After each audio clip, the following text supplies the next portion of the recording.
More news today. Violence has once again flared up. These are the images the world has been seeing from the streets of Canada. Giant corporations rule the day.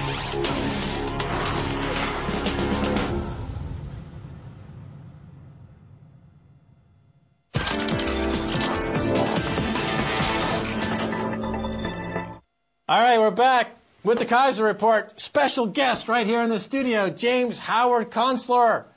He's the author of The Long Emergency and most recently, The Witch of Hebron, or Hebron, depending on whether you want to pronounce that correctly. Welcome to the Keiser Report, James Howard Kunstler. Thank you, Max. What brings you to Europe? I really just wanted to get out of the USA for Christmas. Didn't want to be caught in the Walmart crush.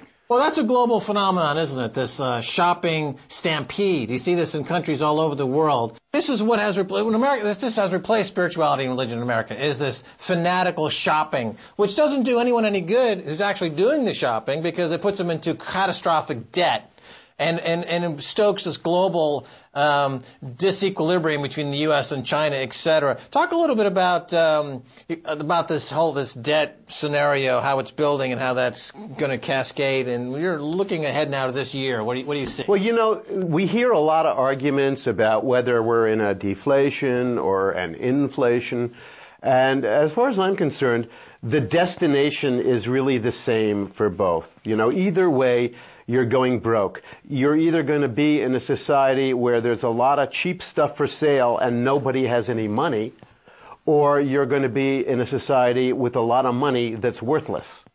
And, you know, either way, I'm not sure that it makes a whole lot of difference. My own guess is that we're going to see a sequence of events that will first be the compressive deflationary depression,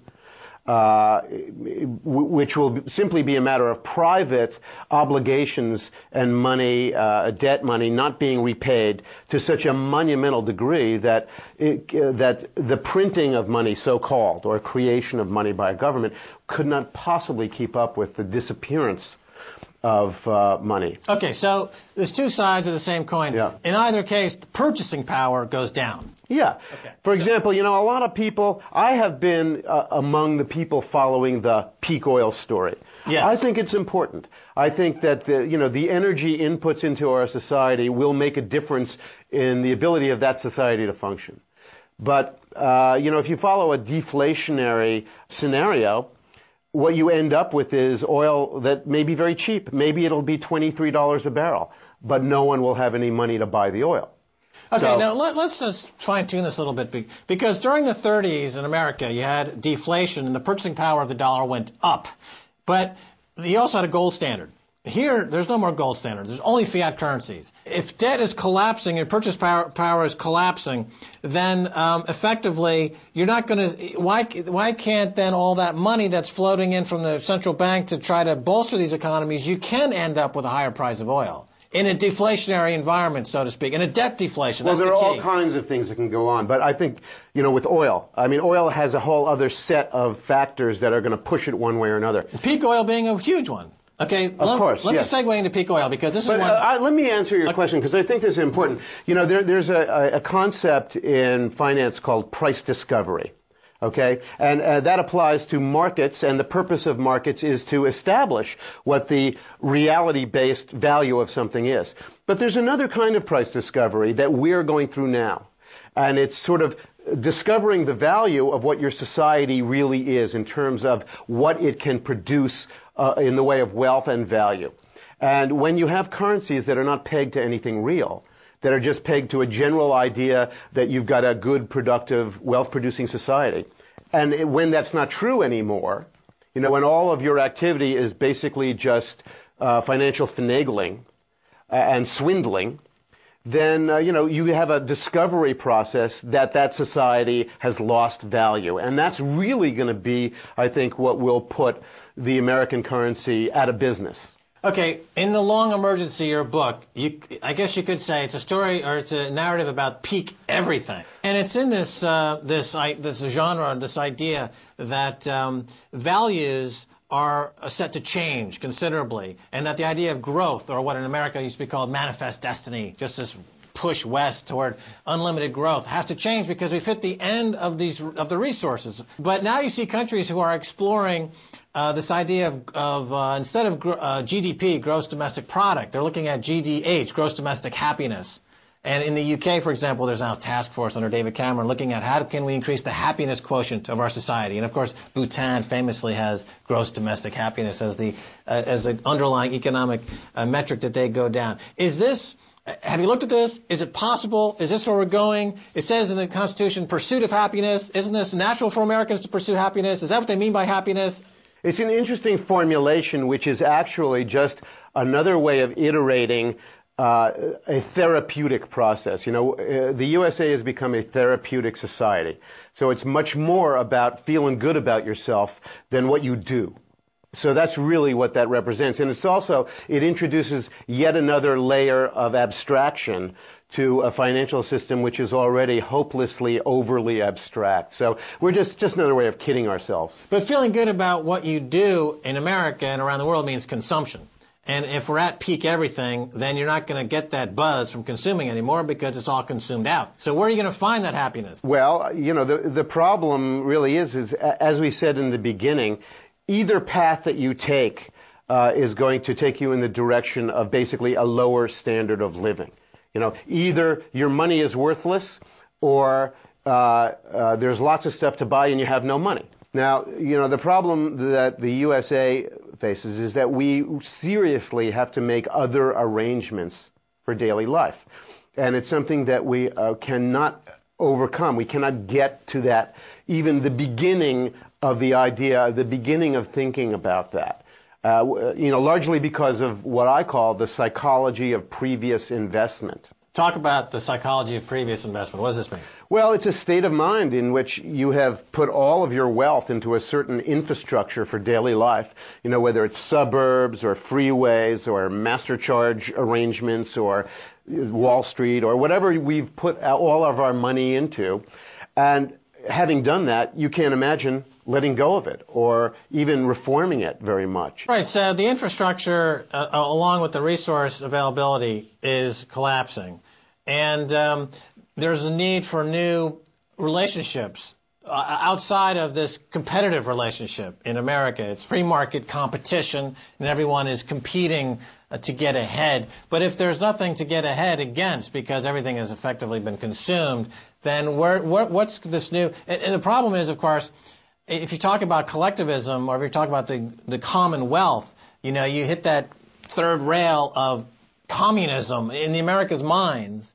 They have this entrenched, embedded thought that anything that has to do with the good of society as a whole is evil. How are we going to transition to having a workable, livable society again without killing each other? Because if you know, reading your work, it's on one hand it's very pragmatic in that it kind of details exactly what's going on, but it also opens up the question is how are we going to be able to live together? Well, I think that we are in for quite a bit of mischief, and it's very hard to really state how bad it could be. I mean, I think there could be a lot of geopolitical friction, conflict. Last year you predicted a social unrest in America. It didn't happen. It happened in Europe. What happened? What went wrong? Well, you know, we'll get there. Don't worry. You know, people are going to get ticked off sooner or later. All those people who are sitting in mobile homes with no propane, with one bowl of Fruit Loops for the whole family. But a couple of things. First of all, the free market idea, especially the free market idea as it's being put across by the right wing in America, the new Jacobins, as I call them, is really just a way of saying that you cannot prevent Wall Street from continuing to swindle you. You know, and that's what that's really about. But to get to the heart of the question you asked, I think what we're heading into should be called a reset of the terms of everyday life, of the terms of commerce, of the terms of how we do finance and banking and the operations of these things. You know, so that they're not based on swindling, they're not based on creaming off stuff that you're not really entitled to. You know, I don't think that we're going to enter a rapture of, you know, communal cooperation and happiness. And, you know, I'm not a utopian. And I was reading about the French Revolution this morning. I was kind of inspired to read about it. having seen the outline of the Bastille on the Boulevard Henry IV. And you know, there are tipping points for things. And my sense is that on that day, on July 14th, 1789, they had, you know, a mob went over to the Bastille, and they ended up doing something that was kind of horrible. They took the warden of the Bastille, who is known as the governor of the Bastille, they cut off his head and they paraded it around on a pike. And that was going into a frontier of social unrest that they had not been in before. And that was really a line that had been crossed. We have no idea what it's going to be for us. You know, maybe some 99er will go into a treasury office and scalp some sub-deputy official. You know, maybe you know, somebody will set off a rocket in Lafayette Square. You know, who knows? But there are certain points in history where all of a sudden stuff just changes, and you're in a different place. Right, so you don't see any kind of a transition, lateral transition. It almost... We're resisting any kind of a coherent transition. And, right. You know, we are not able to construct a coherent consensus about what's happening to us, and we're not able to also figure out what we're going to do about it. Right, so with no coherent analysis of what's really going on, we can't expect a coherent transition. It's unlikely. So we end up with a revolutionary mode, and you know, folks who are thinking about ultimately who is the new warden of the Bastille, who would be the guy whose head would find itself on a pike in the year 2011. Who would be that guy? Any guesses? Oh my gosh, there could be so many things. You know, these things seem to be epidemics that go in cycles. For example, I don't know if you remember, you may be a little younger than I am, but you know, when I was a college student, we lived through an epidemic of very traumatic assassinations. I don't know if you remember just how overwhelmingly traumatic, for example, the assassination of Robert Kennedy was, because that was like the last vestige of hope for a generation. And I think it affected a lot of my cohorts really, really badly. You know, we haven't had a lot of mischief like that, of that kind. And, you know, mob mischief is also infectious, and we haven't had any of that. You know, I suspect we'll start to see some things around the employment issue. I mean, that's an easy call. As, you know, Mr. Taleb would tell you, of course, you can't predict the black swan events because they are, by definition, the black swan events, the things that you can't see. Yeah, the latest book is, well... The Witch of Hebron. Yeah. The Witch of Hebron, which we mentioned it a couple of weeks ago, and I understand sales spiked enormously. That'd be great. Based on that program. So it's an excellent book. But that's all the time for we have today. James Howard Kunstler, thanks for being on the Keiser Report. Pleasure. All right, that's going to do it for this edition of the Keiser Report. I want to thank Stacey Herbert and, of course, my guest, James Howard Kunstler. If you want to send me an email, please do so at keiserreport@rttv.ru. Until next time, this is Max Keiser saying bye, y'all.